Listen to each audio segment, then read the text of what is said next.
نحمده ونصلي على رسوله الكريم اما بعد.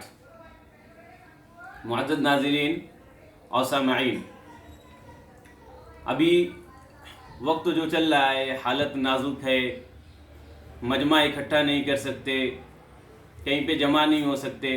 اس سلسلے میں بہت سارے دوستوں کی کال آ رہی ہیں اور ان کے ایس ایم ایس آ رہے ہیں کہ مفتی صاحب یہ بتائیں کہ عید کا کیا طریقہ رہے گا، کیونکہ عیدگاہ میں تو ہم نماز نہیں پڑھ سکتے، مسجد میں تو ہم نماز نہیں پڑھ سکتے، تو عید کی نماز ہم کہاں پڑھیں گے اور کیسے پڑھیں گے اور اس کا طریقہ کیا ہوگا. تو انشاءاللہ اس نشست میں تفصیل سے بتاؤں گا کہ عید کی نماز کیسے پڑھیں گے اور کہاں پڑھیں گے.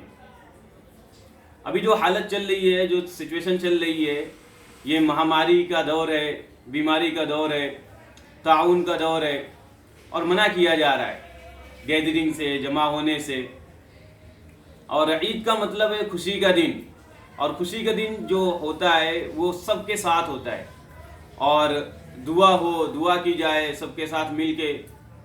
تو عام حالت میں عیدگاہ یا بڑی مسجد میں جہاں پہ سارے لوگ آئیں وہاں پہ عید کی نماز ادا کرنا چاہیے.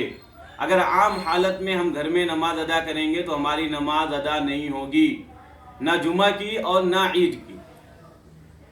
اور جو چیزیں جمعہ کی نماز کے لیے شرط ہیں، ضروری ہیں، وہی چیزیں عید کی نماز کے لیے بھی ضروری ہیں.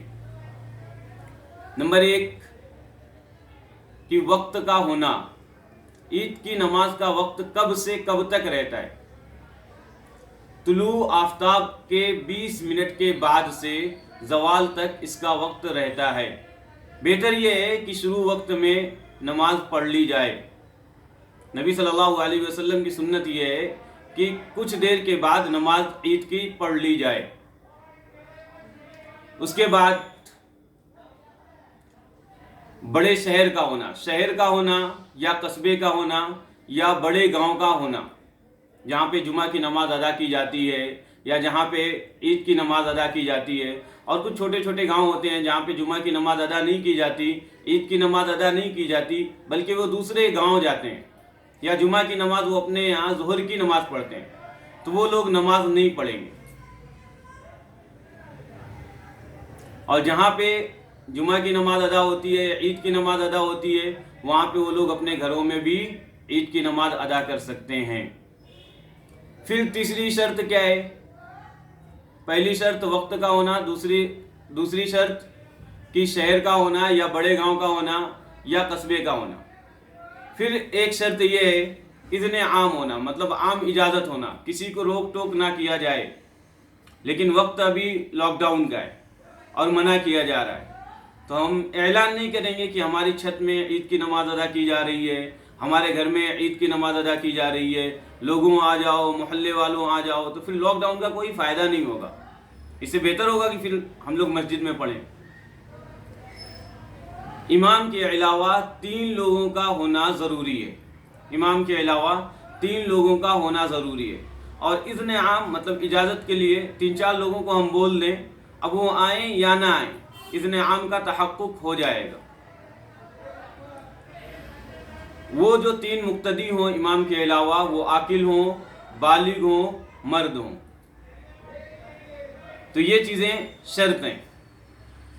جمعہ کی نماز کے لیے خطبہ ضروری ہے کیونکہ خطبہ واجب ہے، اور عید کی نماز کے لیے خطبہ سنت ہے، خطبہ ضروری نہیں ہے. اسی طرح جمعہ کی نماز کے لیے اذان، اقامت ہوتی ہے، لیکن عید کی نماز میں نہ اقامت ہوگی اور نہ اذان ہوگی. پھر اس کے بعد عید کی نماز کا طریقہ کیا ہوگا؟ تو سب سے پہلے نیت دل کے ارادے کا نام ہے. اگر ہم نے ارادہ کر لیا کہ میں عید کی نماز پڑھنا ہے تو عید کی نماز ادا ہماری طرف سے ہو جائے گی. لیکن اگر ہم زبان سے بول دیں گے تو یہ بہتر ہوگا. جیسے اگر امام ہے تو نیت کرتا ہوں میں 2 رکعت نماز عید واجب پڑھانے کی 6 زائد تکبیر کے ساتھ واسطے اللہ کے منہ میرا کعبہ شریف کی طرف.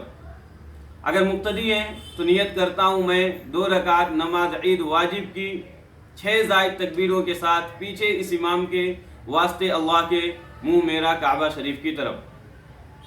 اس طرح کہہ کے اللہ اکبر کہہ کے ہاتھ باندھ لیں گے. پھر امام صاحب سبحانک اللہم و بحمدک و تبارک اسمک پوری پڑھیں گے، پوری ثنا پڑھیں گے، اور مقتدی بھی ان کے ساتھ میں پوری ثنا پڑھیں گے. جب ثنا مکمل ہو جائے گی تو پھر امام صاحب 3 تکبیریں کہیں گے. جیسے امام صاحب کہیں گے اللہ اکبر، کان تک ہاتھوں کو اٹھائیں گے اور نیچے چھوڑ دیں گے، یہ پہلی تکبیر ہوئی. پھر دوسری مرتبہ 2 یا 3 سیکنڈ رکیں گے، پھر دوسری مرتبہ اللہ اکبر کہہ کے ہاتھ کو اٹھائیں گے، پھر چھوڑ دیں گے. پھر تیسری مرتبہ اللہ اکبر کہہ کے ہاتھ کو اٹھا کے باندھ لیں گے. اسی طرح مقتدی کو بھی کرنا ہے. جب جب امام اللہ اکبر کہہ کے ہاتھ اٹھائے گا تو مقتدی بھی اپنے ہاتھ اٹھائیں گے اور چھوڑ دیں گے. تیسری تکبیر میں مقتدی بھی ہاتھ اٹھا کے باندھ لیں گے. یہاں پہ اہم چیز کیا ہے کہ مقتدی زیادہ تر کیا کرتے ہیں، صرف ہاتھ اٹھاتے ہیں، اللہ اکبر نہیں بولتے. تکبیر بولنا واجب ہے، تو ہمیں تکبیر ضرور بولنا چاہیے، اللہ اکبر ضرور کہنا چاہیے. پھر امام صاحب سورہ فاتحہ پڑھیں گے اور سورہ ملائیں گے. مقتدی اس دوران خاموش رہیں گے اور ان کی قرأت سنیں گے. صرف ولضالین کے پاس میں مقتدی آہستہ سے آمین کہیں گے. پھر امام اور مقتدی دونوں لوگ اپنی نماز مکمل کریں گے، 1 رکعت مکمل کریں گے.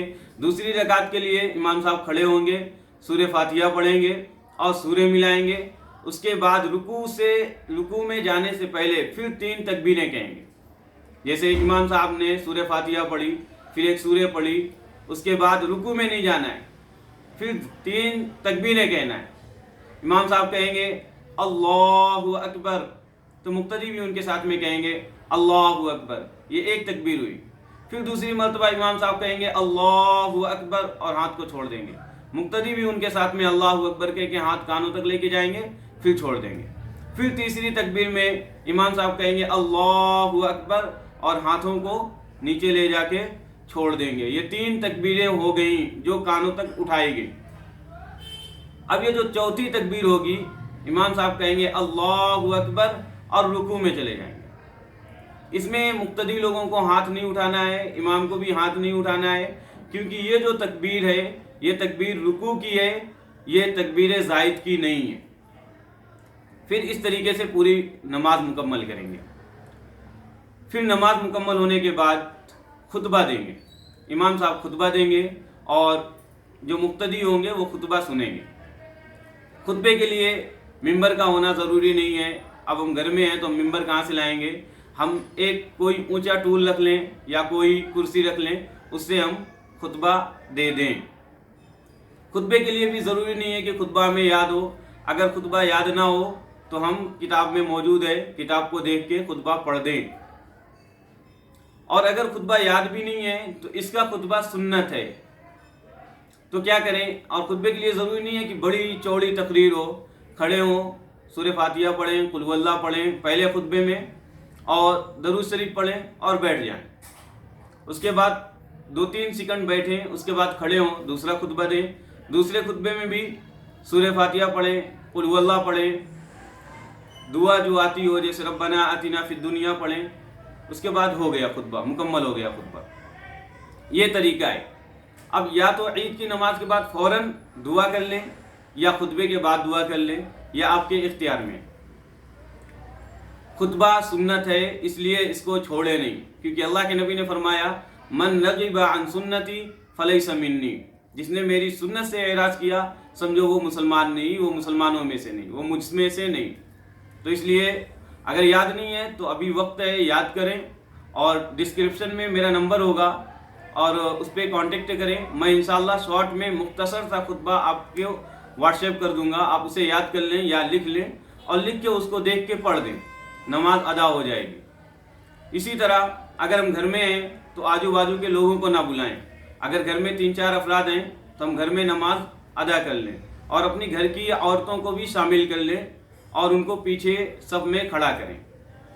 بازو کی عورتوں کو بالکل بھی نہ بلائیں، کیونکہ ہمارا گھر مسجد سے بہتر نہیں ہے.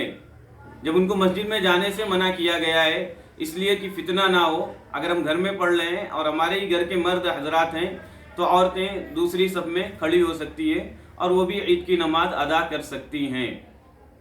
تو یہ چیزیں تھیں جو میں نے واضح کیا ہے. اگر ابھی بھی کچھ پوچھنا ہے، کچھ ڈاؤٹس ہے، تو نیچے نمبر ہوگا، اس میں کانٹیکٹ کریں. وآخر دعوانا ان الحمد للہ رب العالمین.